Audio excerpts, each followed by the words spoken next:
네, 오늘은 우리 성도님들과 함께 맞이하는 첫 번째 부활절입니다.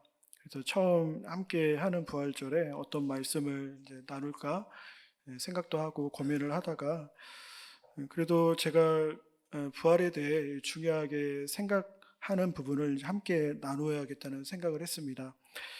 새벽 기도회 때나 이제 사순절 새벽 기도회 때 이제 특별히 빌립보서 말씀을 나누었는데요.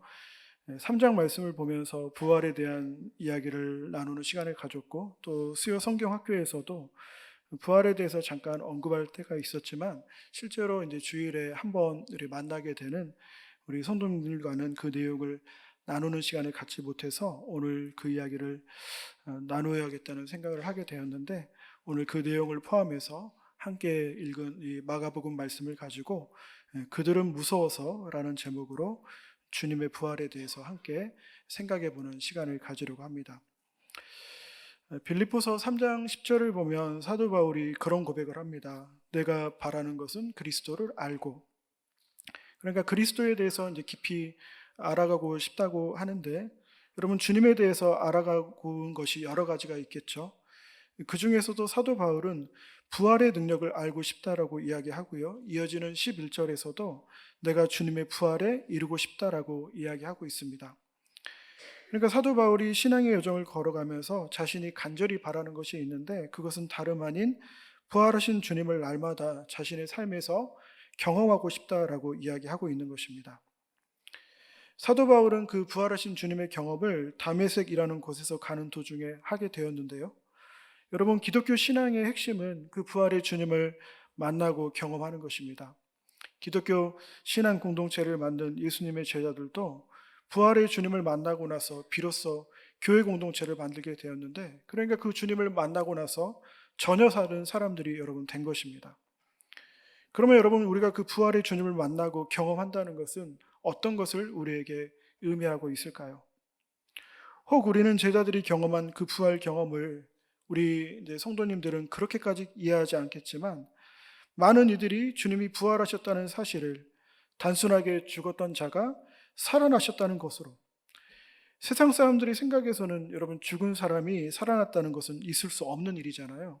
그래서 그분은 참 하나님이시라는 것으로, 아니면 그렇게 예수님이 다시 생명을 얻은 것처럼 우리도 죽음에서 생명을 얻고 하나님 나라를 가는 구원을 받았다라는 교리적 이야기로, 아니면 조금 더 우리의 삶에 적용해서 예수님이 죽음에서 부활하셨다면 우리도 죽음과 같은 상황에서 다시 부활의 삶으로 회복될 수 있어라는 것으로 그 경험을 축소해서 이해할 수 있습니다. 죽은 자가 다시 살아났다는 것은 너무나 신비로운 일이고, 우리에게도 주님처럼 새로운 생명이 주어지고 죽음과 같은 상황에서도 다시 회복될 수 있다는 약속도 부활에 대해 생각할 때 중요한 적용이라고 할 수 있겠습니다. 하지만 여러분, 제자들이 경험한 부활 경험은 단순히 그런 것만을 말하는 것이 여러분 아닙니다. 부활의 주님을 만난 제자들은 어떤 특별한 경험을 하게 되었는데요. 그 경험이 있었기에 그들은 기독교 신앙에 그렇게 목숨을 걸고, 특히 사도 바울도 자신의 전 인생을 걸고 수만 킬로미터를 다니면서 복음을 전하는 사역을 감당할 수 있었던 것입니다. 그러면 오늘 예수님의 제자들이, 그리고 사도 바울이 부활하신 주님 앞에서 어떤 것을 그들은 경험했을까요? 여러분, 진짜 말하기가 어려운 것이죠. 여러분, 완전히 비루한 예가 될 수 있지만 이해를 위해 말씀을 드리면, 제가 어떤 음식을 먹었는데 정말 맛있는 거예요. 그래서 사람들이 물어봅니다. 그 맛이 어떤 것인지. 나름의 설명을 할 수 있겠지만 여러분, 같이 먹어보기 전에는 그 맛을 말로 여러분 전달하기는 정말 어려운 일이죠. 그런데 여러분, 사도 바울이 우리 기독교 신앙에서 가장 중요한 것은, 소중한 것은 그 부활의 경험을 말로 풀어가는 것을 시도했다는 것입니다. 그래서 사도 바울은 자신이 부활의 주님을 만났을 때 어떤 것을 경험했는지를 우리에게 이야기해 주고 있는데요. 사도 바울은 자신의 서신서에서 부활의 주님을 만난 경험에 대해서 죄와 죽음에서 자유하게 되었다라고 이야기하고 있습니다. 그러니까 여러분, 죄와 죽음에서 자유하게 되는 이것이 부활 경험의 핵심이라는 것을 우리에게 이야기해 주고 있는 것이죠. 우리가 여러분 익히 많이 들었던 이야기입니다. 죄와 죽음에서 자유하는 것. 그러면 여러분, 우리가 이 죄와 죽음에서 자유하고 해방되었다는 것은 어떤 것을 우리에게 말하고 있을까요? 여러분, 기독교 신앙에서 죄는 누구를 미워하고 누구를 속이고 거짓말하고 이런 것도 죄이지만, 기독교 신앙에서 가장 핵심적인 죄는 하나님 없이 스스로 자신의 인생을 완성시키겠다는 인간의 기본적인 성향을 이야기합니다. 자신의 모든 노력으로 자신의 삶을 완성시키려고 하는 마음들이 있는 것이죠. 여러분, 인간은 다 그렇게 살아갑니다. 그래서 좋은 대학, 좋은 직장에 들어가기 위해서 노력하고, 이 세상에서 나름의 성공을 하기 위해서 노력합니다. 물질을 많이 모으기에 노력합니다. 그렇게 자신의 인생을 완성시키기 위해서 수많은 노력들을 하면서 살아가는 것이죠. 여러분, 사도 바울도 그렇게 살아갔습니다. 가질 수 있는 것을 다 갖기 위해서 그는 자신의 모든 노력을 다하며 살아갑니다. 그래서 사회에서 인정받고 나름의 성공도 하게 됩니다. 그런데 여러분, 정작 사도 바울에게 가장 큰 어려움은 사도 바울 자신이 그런 성취와 성공의 삶으로 자신이 그렇게 바라는 생명과 행복을 온전히 누리지 못했다는 것입니다. 사실 여기에 사도 바울의 진짜 소망이 있는 것이죠. 그것을 그가 알고 있었다는 것이, 이 세상은 내가 진짜 원하는 것을 나에게 줄 수 없구나.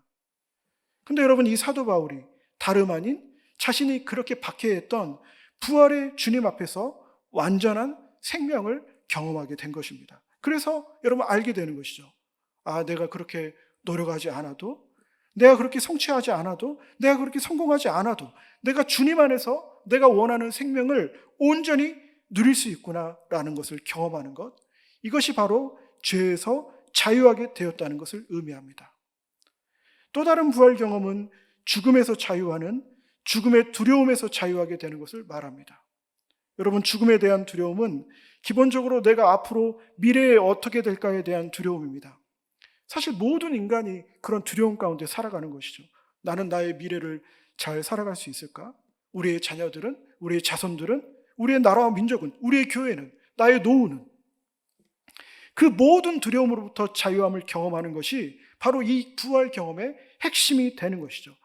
우리가 만약에 진짜 주님을 만나게 된다면, 깊이 주님을 만나게 된다면, 그 모든 미래에 대한 두려움, 죽음에 대한 두려움에서 점점 자유하게 되는 것입니다.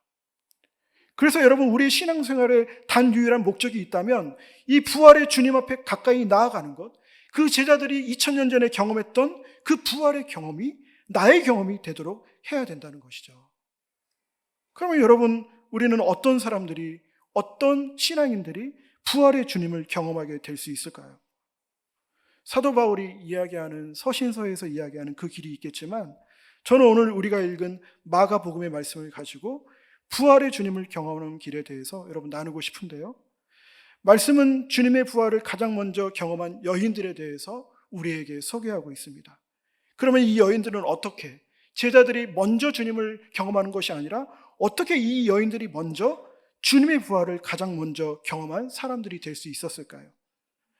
먼저 이 여인분들은 1절을 보면 안식일이 지나자마자 예수님의 시신이 있는 무덤을 찾았다고 하는데요, 무덤을 찾은 이유에 대해서 말씀은 그의 몸에 향유, 향품을 바르기 위해서 찾았다라고 말씀은 이야기하고 있습니다.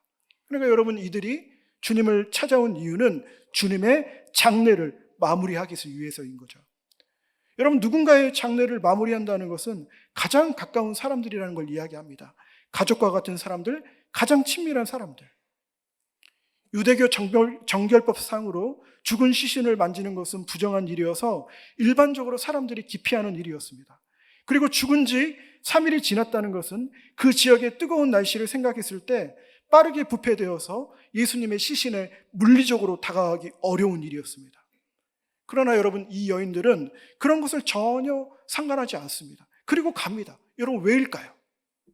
이 여인들은 주님을 가장 사랑하는 사람들이었기 때문입니다. 예수님은 부활하셔서 빌라도나 대제사장이나 자신을 십자가에 못 박은 사람들, 그런 사람들에게 나타난 것이 아닙니다. 사회적 지위, 가지고 있는 능력, 이런 것들과 상관없이 예수님을 진심으로 사랑하는 자들에게 부활의 주님이 나타났고, 그 부활의 능력을 예수님이 사랑하는 이 여인들이 경험하게 된 것입니다. 사랑하는 성도 여러분, 우리는 이 부활절 아침을 예배드리면서 우리는 주님을 얼마나 사랑하고 있을까요? 우리는 주님을 진짜 사랑하는 마음으로 진짜 갈망하고 있습니까? 그런 마음으로 이 예배의 자리를 찾고 있나요? 저는 여기에 있는 모든 분들에게 주님을 사랑하는 마음, 주님을 향한 영적 갈망이 풍성하게 있었으면 좋겠습니다.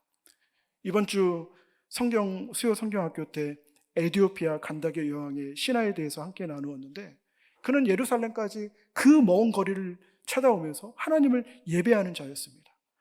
그렇게 하나님을 사랑하는 마음으로 살아가는 사람들, 그런 자들이 주님께서 만나주시고 부활의 세계로 이끌어 주시는 것이죠. 바라는 것은 우리 모두가 하나님을 사랑하는 마음으로 날마다 나아가길 원하고, 그 제자들이 만났던 그 부활의 주님을 오늘 또 만나며 누리면서 살아가는 귀한 성도님들 되시기를 간절히 소원합니다. 또 하나, 오늘 어떤 사람에게 주님의 부활이 찾아오는가? 오늘 말씀 8절을 보면 오늘 이 여인들의 현재 상태에 대해서 이야기하는데요, 8절을 보면 이렇게 이야기합니다. 그 빈 무덤과 천사를 만난 이 여인들은 떨며 넋을 잃고 있었다. 그리고 무서워서 아무 말도 못했다라고 말씀은 이야기해주고 있습니다. 물론 여러분, 이 내용은 빈 무덤에서 천사를 만난 다음에 그 여인들의 상태가 어떤 것인지 보여주는 내용이지만, 사실 이 내용은 지금의 이 여인들의 실존이, 이 여인들의 실제 삶이 어떤 것인지 우리에게 보여주는 내용이기도 합니다. 항상 마음이 떨리고 어디로 가야 할지 넋을 잃고 방황하는, 인생의 여정에서 길을 잃고 혼란 가운데 있는 자들, 그런데 이들에게 부활의 주님이 나타나신 것이죠. 여러분, 우리도 인생을 살아가면서 이런 시간을 경험할 때가 있습니다. 수많은 걱정과 염려, 두려움 가운데 있을 때, 인생의 길을 잃어버릴 때, 무엇보다도 혼란을 경험할 때, 건강에서도 혼란을 경험하고, 물질에서도 혼란을 경험하고, 관계 안에서도 혼란을 경험하고. 그런데 여러분, 오늘 말씀은 그런 걱정과 혼란 가운데 살아가는 이들을, 인생의 길을 잃어버린 자들을 부활의 주님이 찾아와 주셔서 결국 새로운 회복과 생명으로 이끌어 주시고 인생의 모든 두려움에서 우리를 자유하게 하신다, 말씀은 우리에게 이야기하고 있습니다. 사랑하는 성도 여러분, 오늘은 주님의 부활을 기억하고 묵상하는 부활절입니다. 오늘 우리가 함께 말씀을 나누면서 예수 그리스도를 더 사랑하고 하나님의 말씀인 그 말씀 가운데 더 깊이 머물고, 혼란과 염려와 두려움 가운데도 부활을 온전히 소망하는, 그렇게 주님을 만나고 죄와 죽음에서 온전히 자유하게 되는 그 주님과 우리에게 주어진 신앙의 여정을 담대하게 살아가는 우리 강림의 모든 성도님들 되시기를 간절히 바랍니다. 기도하겠습니다. 하나님 아버지, 부활의 아침에 우리를 이 자리로 불러주시고 생명의 말씀을 듣게 하시니 감사합니다. 두려움과 혼란 가운데 있는 우리를 찾아오셔서 부활의 주님을 만나게 하시고 죄와 죽음에서 온전히 자유하게 하옵소서. 주님을 더욱 사랑하게 하시고 말씀과 기도 가운데 살아가며 날마다 부활의 능력을 경험하는 모든 신앙의 여정이 될 수 있도록 성령 하나님께서 함께하여 주옵소서. 이 모든 것 예수님 이름으로 간절히 기도하옵나이다. 아멘.